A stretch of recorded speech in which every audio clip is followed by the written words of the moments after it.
បាទសួស្តីអ្នកនរគ្នាថ្ងៃនេះយើងរៀនអំពីការប្រើប្រាស់ខ្សែ moving average វិញម្ដងចំពោះបច្ចេកទេសរបស់ខ្ញុំផ្ទាល់ខ្ញុំតែងតែប្រើប្រាស់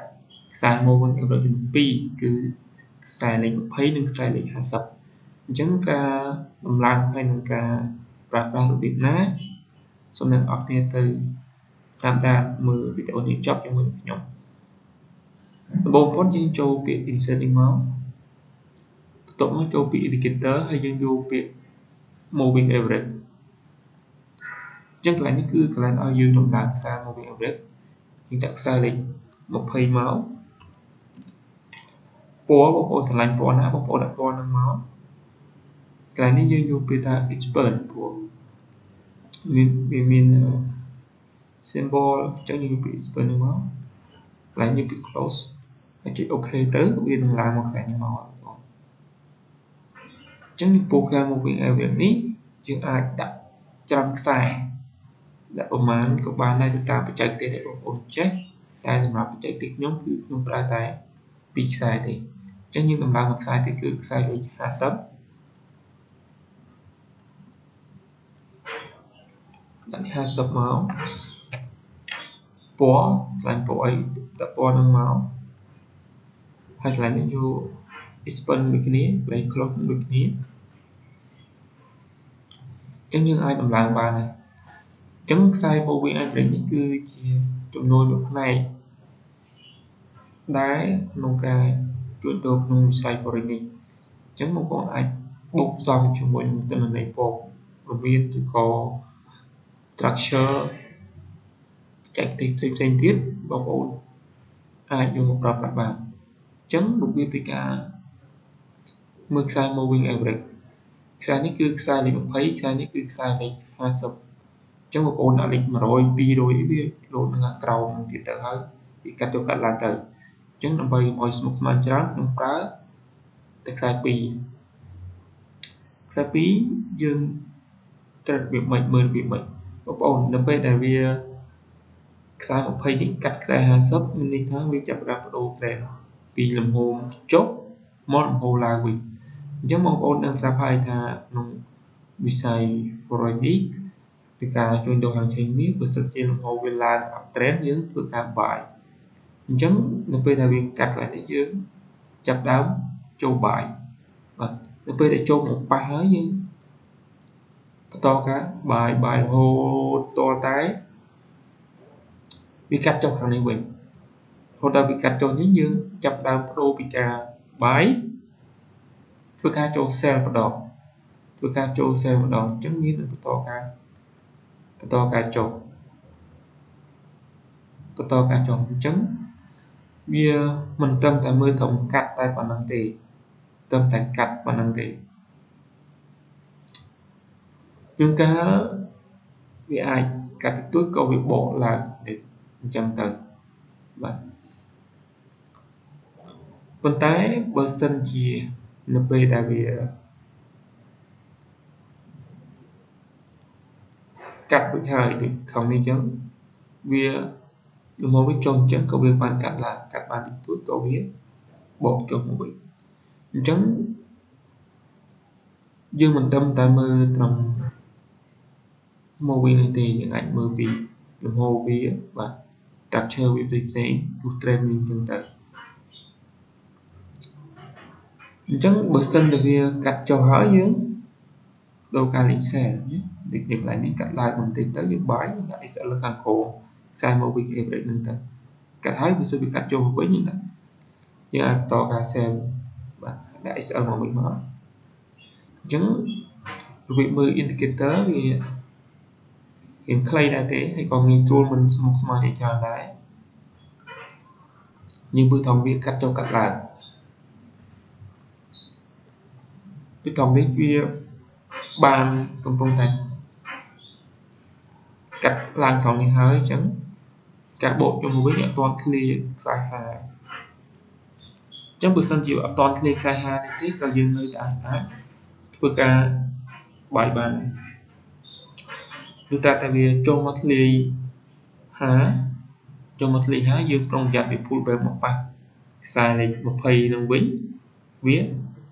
បន្តការចុះទៀត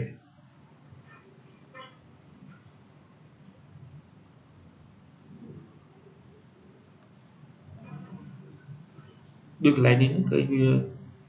ចូលមកដែរវា pull back មកម្ដុំនេះបន្តការចុះប៉ុន្តែវាអត់ទាន់អាចកាត់ឡើងបានឡើង pull back ចុះអញ្ចឹងបងប្អូនអាចធ្វើការ sell តែ SL ទៅ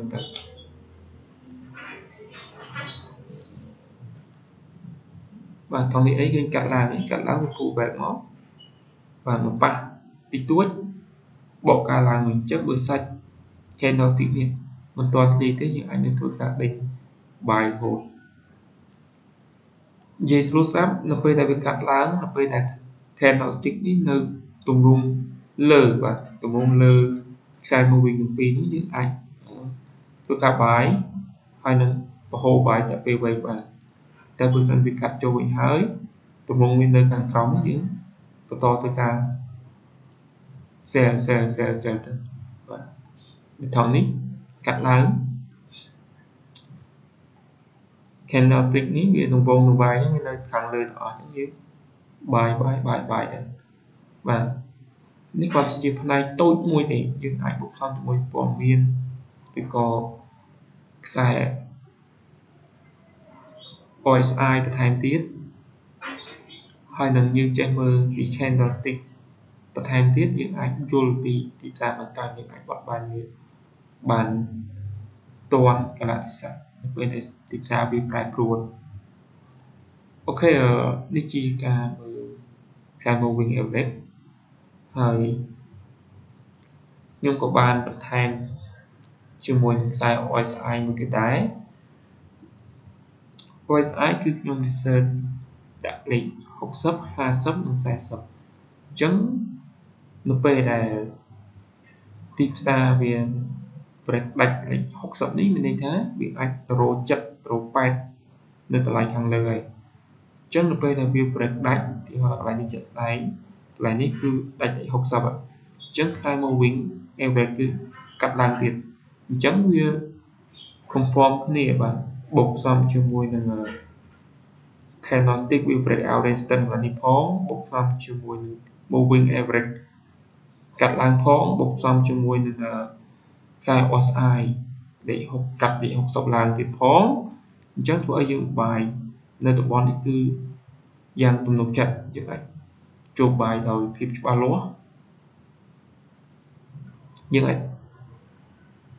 ទទួលបានផលចំណេញបានយើងអាចទទួលបានផលចំណេញទាំងទំនុកចិត្តទុនធំយើងវាយធំមួយឡត10លេខ1000ឡើង50លេខក៏យើងបាន5000ដែរអញ្ចឹងបើសិនជាវាបកចុះមកវិញដូចកន្លែងនេះអញ្ចឹង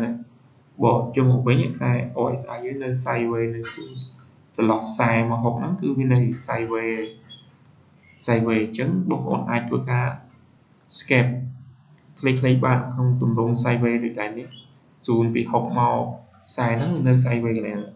sideways បើសិនវាចាប់ដើម break ខ្សែដូចតែនេះចាប់ដើម break តម្លៃ40វាបកមកតម្លៃ30តម្លៃ20អញ្ចឹងយើងអាចស៊ីបាន20លេខបាទព្រោះនេះជាក់ស្ដែងគឺ90លេខបាទជា100លេខដែរវាច្រើនអញ្ចឹងបងប្អូនមើលកន្លែងនេះទៀត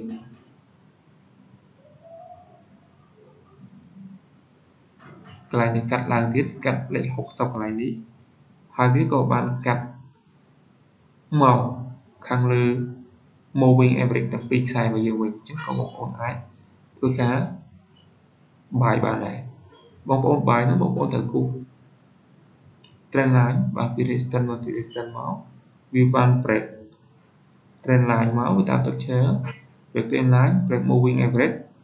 break ខ្សែលេខ60អញ្ចឹងចំណុចហ្នឹងគឺបងប្អូនអាចធ្វើការ note ទុកហើយយកជាគូនអាចធ្វើការចូលទីផ្សារបានអញ្ចឹងនៅពេលដែលវាចុះវិញពេលកន្លែងនេះវាបានកាត់តែ moving average យើងក៏បានកាត់ចុះ ខ្សែក៏បានកាត់ចុះលេខ40ដែរអញ្ចឹងកន្លែងកាត់ចុះកន្លែងនេះវាយវាស់មកវាជឿនលេខគួរសមដែរបាទទាំងលេខដែរជិត100លេខអញ្ចឹងបងប្អូនចូល0.10ចំណេញបានច្រើនមួយលេខ$10បាទ100លេខគឺបាន1000នេះដែរបងប្អូនចូលធំបងប្អូននឹងចំណេញកាន់តែច្រើននៅពេលដែលបងប្អូនចាប់ទីផ្សារបានច្បាស់លាស់នេះគឺការប្រើប្រាស់ moving average បូកផ្សំជាមួយនឹងបច្ចេកទេសផ្ទាល់ខ្លួនជាងបន្ថែមទៀតអញ្ចឹងនិយាយស្រួលយល់គឺយើងប្រើប្រាស់ moving average និងខ្សែ RSI និងបូកនឹង structure អញ្ចឹងនៅពេលដែលវាកាត់ឡើងនេះទៅនេះអញ្ចឹងនៅពេលដែលវាកាត់ candlestick នឹងកាត់ខ្សែ moving average បូកផ្សំជាមួយនឹង RSI នៅលើខ្សែលេខ60យើងអាចធ្វើការជួបបាយបានអញ្ចឹងចំពោះការកាត់ profit អាស្រ័យលើបងប្អូនទុករយៈពេលវែងឬក៏បងប្អូន scalping អាស្រ័យលើបងប្អូនជាក់ស្ដែងបើសិនជាបងប្អូនដើមទុនធំឬក៏បងប្អូនចូលតូចដែរទេបងប្អូនអាចទុកទៅតាមលំហូរមាសបើលំហូរ uptrend បងប្អូនទុកចូលបាយទុករយៈពេលវែងទៅបើសិនលំហូរ downtrend ចូល set ទុករយៈពេលវែងក៏បានដែរអូខេបងប្អូននេះគឺជាបច្ចេកទេសប្រើ indicator moving average ខ្សែលេខ20និងខ្សែលេខ50ហើយខ្សែ RSI លេខ14ហើយយើងអាច set លេខ60 50និង40អញ្ចឹងបើវានៅក្នុង040នេះខ្សែ60នេះវានៅរៀង sideways បងប្អូនអាច escape click បានតែបើវា break ខ្សែឬក៏ break មក60បងប្អូនអាចទុកយកចំណេញច្រើនបានអូខេបងប្អូននេះជាបច្ចេកទេសបងប្អូនអាចយកទៅ back test បន្ថែមទៀតបានស្វែងយល់បន្ថែមទៀតបានយើងគាត់តែជាប្រហើបតាមក្បួនខ្ញុំមានតិចតួចអញ្ចឹងបើសិនជាបងប្អូនចង់ចេះបាត់ទៀតបងប្អូនអាចជួបគ្នាផ្ទាល់បានអូខេអ្នកទាំងអស់គ្នាយើងសង្ឃឹមថានឹងបានចំណេញទាំងអស់គ្នាអរគុណច្រើនពីបងប្អូន